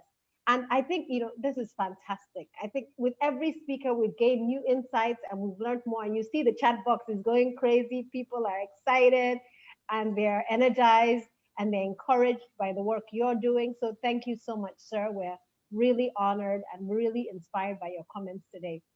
I think a challenge he's thrown to the organizers, and Mohammed, you have to take this on, is that we need a website, maybe your website, that has a list of all the different initiatives that are already ongoing and who is leading them, what they're achieving, what lessons learned, and so that others in other communities can scale, can replicate, can support. Because if we don't have a one-stop shop, then you continue to see some of this repetition going on and some of this very wasteful approach to development that continues to exist in Nigeria. And we don't have the time for that. So please, I hope that your organization will take this on, Mohammed, and that there will be a lot more knowledge management and knowledge sharing, so we don't reinvent the wheel, we support what already exists. So thank you again, Nuruddin Lemu, for your excellent work. Last but not least, as our panel speakers, we have Ms. Rushman. I have to put on my glasses. With old age, you can't see as well. Ms. Rushnan Matsaza, who is the UNICEF Country Deputy Representative for Nigeria. Let me take her name again, Ms. Rushnan Matzal. Please welcome her to join us. UNICEF has been doing phenomenal work, not just with Amajiri children, but fighting malnutrition, fighting all sorts of ailments that affect our children in Nigeria. And I thank you, Madam, for your excellent work. And I thank your entire team for the sacrifices they've made in our country and for your partnership on this very critical issue. She's going to be addressing how to achieve education and child protection for Amajiri children in Nigeria. Welcome, Madam. Thank you very much, and well done in pronouncing my name. So it's Rushnan Murtaza, but you've done very well, and for your wonderful words. I'm actually quite challenged to speak now, because I think every element of what I was planning to say has been addressed very well. So let me try to first congratulate all of us for the World Children's Day, and to start with that, to think that if 10 million or more children are out there, is it a time for celebration, or is it a time for really taking into account what is happening? So when I hear everything and all the panelists that we have spoken very eloquently, very good ideas, I was just wondering that what are the children saying? Have we listened to them? And today, I'm now visiting Maiduguri. I'm in Maiduguri, so I'm connecting from there. So in the morning, there were many children on the street celebrating, now the schools are open, celebrating the World Children's Day. So I had stopped in some of the children who are walking by the roads, and I don't want to call them street children, because that I'm going to not do justice to their identity. So I spoke to this young man. I said, what do you want on World Children's Day? And the child really expressed, I want to attend school like other young people. I want to acquire skills in trade and commerce and connect with other young people in the same kind of business that I will do after school or after my Quranic classes. And I think that is our beginning. I think we need to listen or hear a little more of what they want. We have said we are educated, we feel we have the answers for all of them. But I think, Mohammed, next time we should also have young people who have experience to hear them, that what they want, so that we can, as adults, as policymakers, as UN, as development partners, as learned people, that we can also address what their needs are.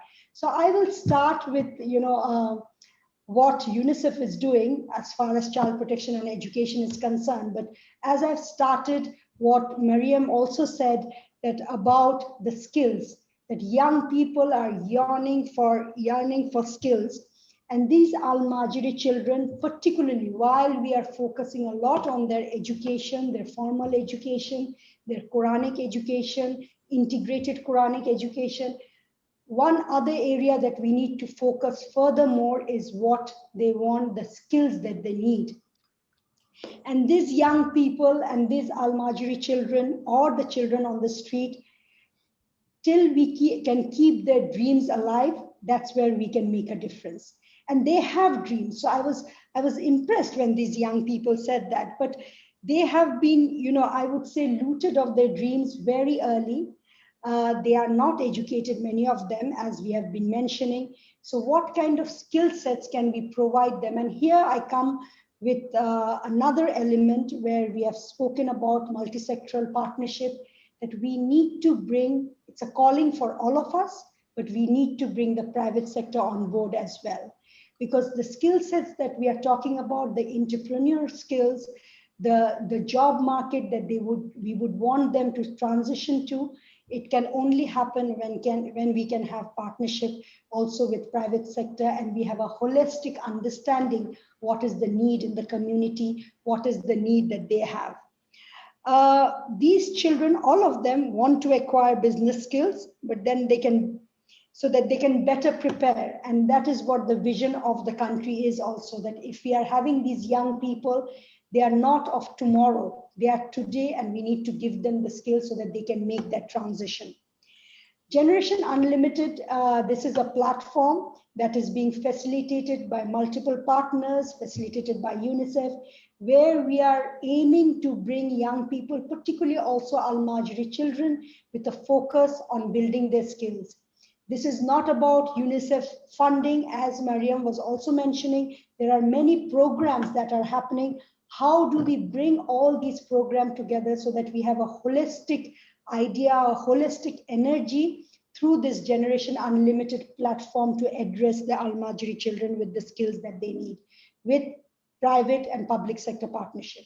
Now going back, I'm new to the country, relatively new, and I just find that despite this being a very noble beginning, to learn the Quranic knowledge, to have the Quranic knowledge, they have the Islamic knowledge, but why we are in this situation today, the failure of the system, the overused, underused of the system. Nothing to do with the child. The child is totally still innocent, is become part of the system. And when we are looking at, these children, we have to also look at what was mentioned also earlier, that we are in this framework of SDGs, which we are saying that to leave no one behind. So there is no way we can, in today's time, not address these Al-Majri children. But more than that, this is a violation of their human rights. It's a basic right, the rights that we take it for so much for granted. These rights, the rights of these children of being violated, first to have, not even have a name, the right to identity is being violated. They don't have basic health and education services, which we take so much for granted. They are abused, they are not protected, and over and above, they don't have a family to live with. And again, coming back, when we are looking at the different approaches, one, we need to look at there was a lot of focus on the underlying issues. One, we have to look at that when we hear, why are these children going? Of course, there is this good idea of getting the children to know about Islam, getting the children to have knowledge about Quran. But more than that, what we hear that these children are nowadays pushed into this situation due to poverty, or they are orphans, or they are so-called said that they are unmanageable. And we need to look at all these elements that are triggering these children to be out of the family environment. And when we look at that, poverty is a reality in Nigeria and many parts of the world where I also come from. So when we are looking at reintegrating these children, which is the primary objective, that we need to bring these children back to the families, and I heard many families are not wanting to take them, how do we build, and UNICEF is also trying to look at, and with partners, how do we bring the social protection agenda within this approach, that how do we support these families and support these children. Second, if their children are looked as problems, which is the easiest way to, address the issue that they are problems, while we are the problems, we are the society that are creating that problem for them. We are not able to give them that facilitating, enabling environment and support. we need to also look at how do we create the social services, our social workers, that we empower them, that they can support these young people, these Almajiri children, so that they are not looked at as a problem, but a solution to the issues that we are addressing. The third, when we are looking at if they are orphans, how do we get the community to take leadership? How do we make the community responsible? Earlier days, we knew a child is not, is a result of not a family, but a community. But where did we lose that? So to look at the foster care, what kind of support is needed so that we don't make a case and say that, the families don't want to take them and the community doesn't want to take them. So this is an area that definitely UNICEF is looking at. UNICEF is what has been said again and again, the legal framework, because we are also talking about not a solution that is just a projectile solution. Almajiri is one entry point to children on the move or children on the street. So we need to look at the overall legal framework, which has been reinforced many times. And these legal framework, which we call the Child Rights Act, which has not been validated by the states or adopted by the states, which really guarantees some of the fundamental rights of the children. And one of them, I would say, the rights to dignity of the child, to leisure, recreation, cultural activities, to health services, parental care, protection, maintenance, to free, compulsory, and universal primary education. So once these laws, these acts takes root in the states, there will be a level of protection for these children. We are also looking at alternative guidelines or care guidelines, that while we are moving towards bringing these children into the families, when they are in the different settings, what kind of guidance can be provided there, what kind of safeguarding measures can be put in place. More and more we must appreciate, none of us spoke about them, is the social workers who are at the heart of this response. And we need to make very substantial investments, just like we see health workers. We talk about health workers right, left, and center, and they're very important. But how do we more empower the social workers, the police, who can be the protectors of these children, who can bring these children, bridge that gap between where they are and reintegrate them and reunify them with the families. The other, and I want to mention here that EU has been very proactive in investing in Nigeria to look at how the justice for children and the police, and the case management and the social workers, that we can build their capacity to respond to these situations. Then comes the reunification of the children. We must look at, the DSG touched a little bit, is the mental health of these children. These children have gone through traumas. Even by looking at what they're going through, the video, and when we hear, we feel traumatized. We feel that how can this be possible? And here, so that is one of the major areas that when we are reintegrating these children, to look at how do we provide the psychosocial support. And in addition, when we are saying that these mothers, and I heard Didi speak before, we are mothers, we cannot make these decisions to leave our children. What is triggering that? And how do we build the capacity of these families to actually have the parental skills to understand that how they can integrate and love their children the way they love them when they give them birth. I would not go too much into the education, but of course, everybody has reinforced a pillar. We would like to see that it's a more flexible, two-pronged, three-pronged approach.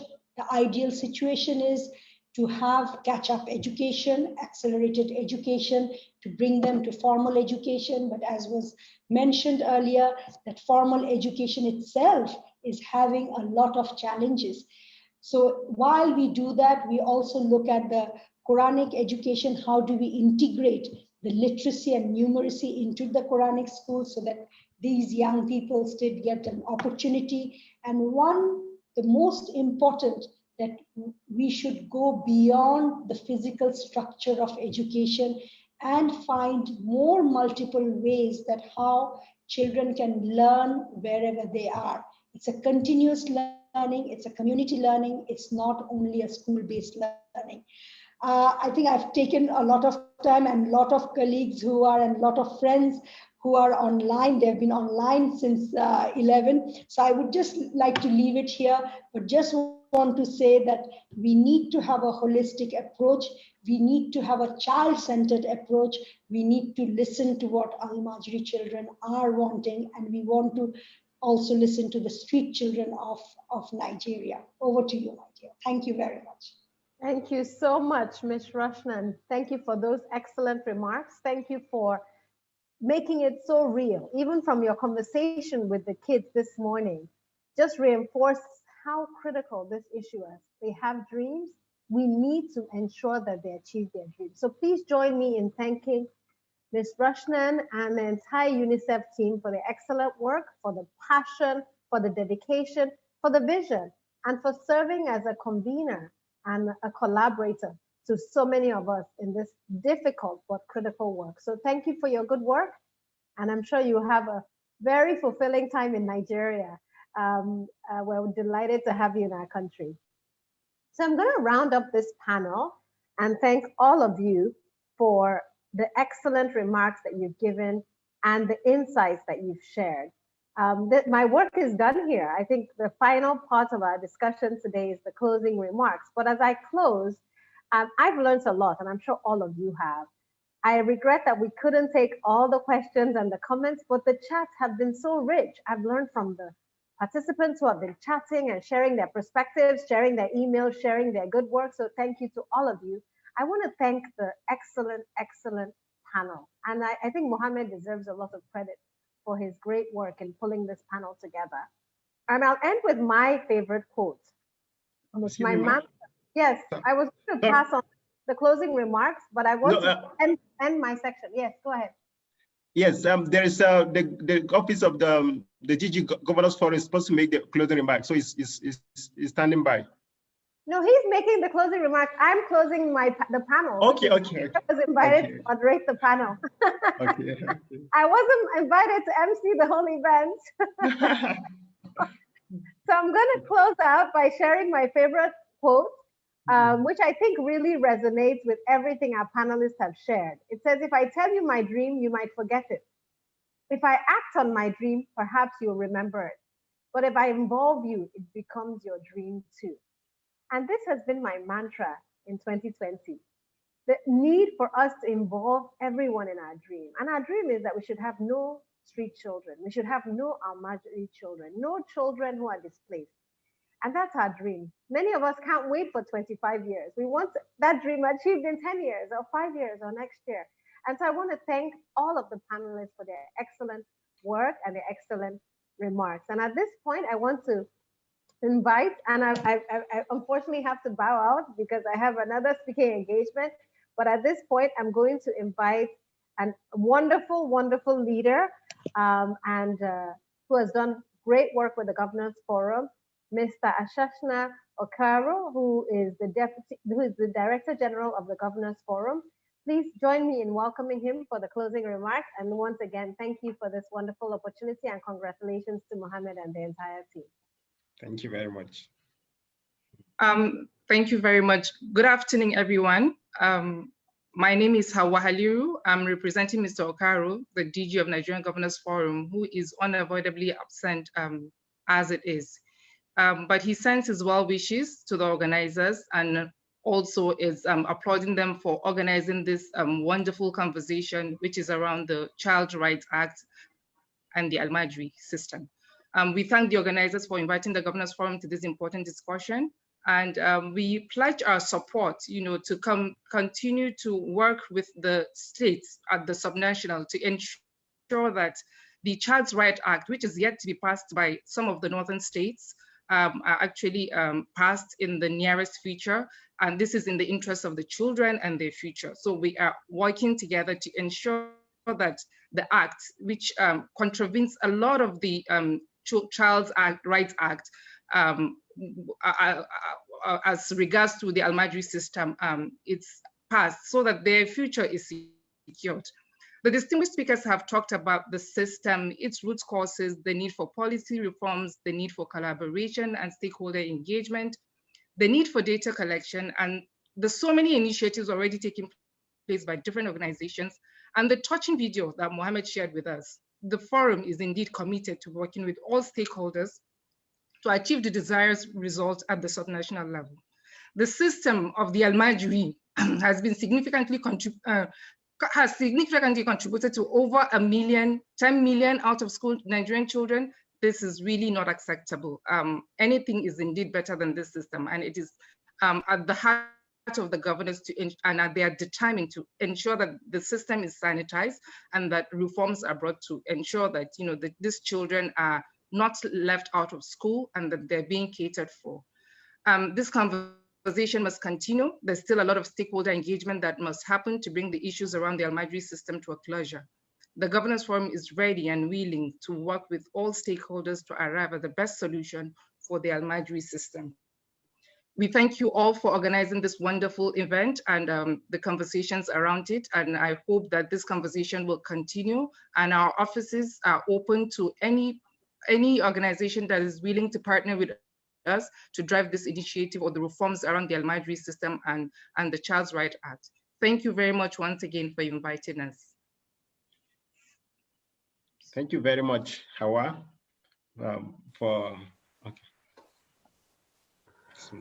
Thank you very much, Hawa, for the contributions on behalf of the DG of the Governors Forum. Thank you very much to everyone who has contributed to the success of this. I want to personally thank all the contributors. The chat room has been bubbling and excellent, and I'm sure everyone watching, both through the Zoom platform and on Facebook, has had an excellent time. The time flew by. I just checked the time and I realized we've been together for over 2 hours and it seemed like this shouldn't end. That should tell you the quality of the conversation we've had.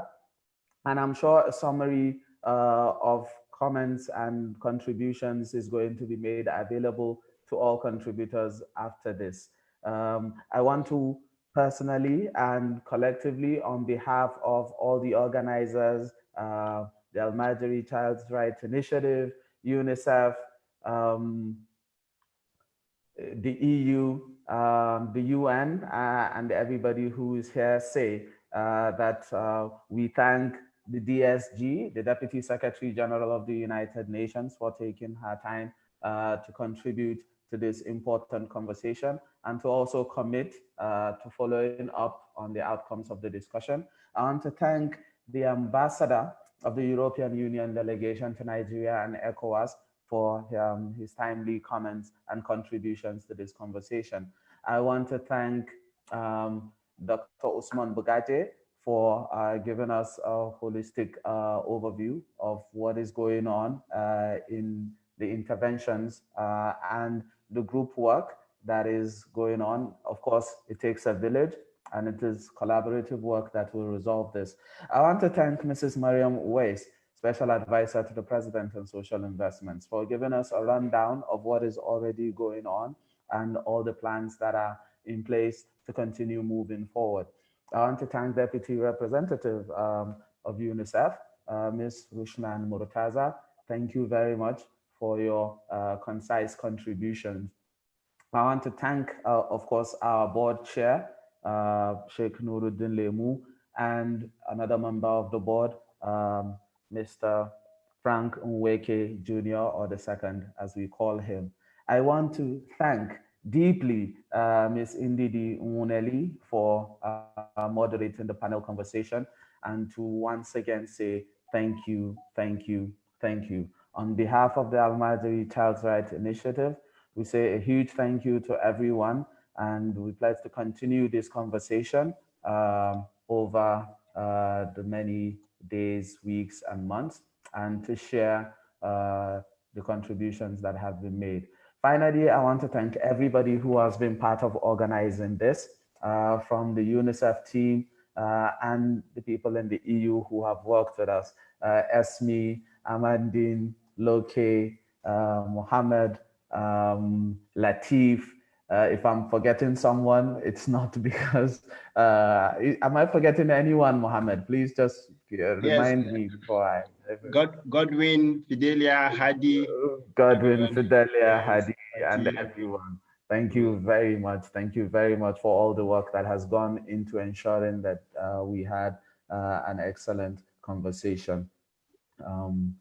So it's bye from me, and I'm out. Thank you very much, Abubakar. Thank you, Mrs. Mariam Owais. Thank you so much for joining us.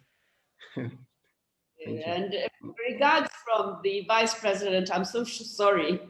Okay, he has his regards. Okay, well, thank you so much. Thank you very much. Thank you. Thank you, everybody. WhatsApp message, Dr. Mohammed, well done. So, Nagode Malam, thank you, Sheikh. Abubakar, well done. Mungode Malam, Doctor. Mungode, Dr. Thank you. Amadine, thank you so much. Panelists, it was lovely meeting all of you. Thank Our you so pleasure. much. Thank you. Our Thank you pleasure. very much. Yeah. Assalamu alaikum. Wa alaikum salam. Thank you, Ismail. Thank you, Amadine. Thank Wa you, alaikum assalam. Luki. Thank you.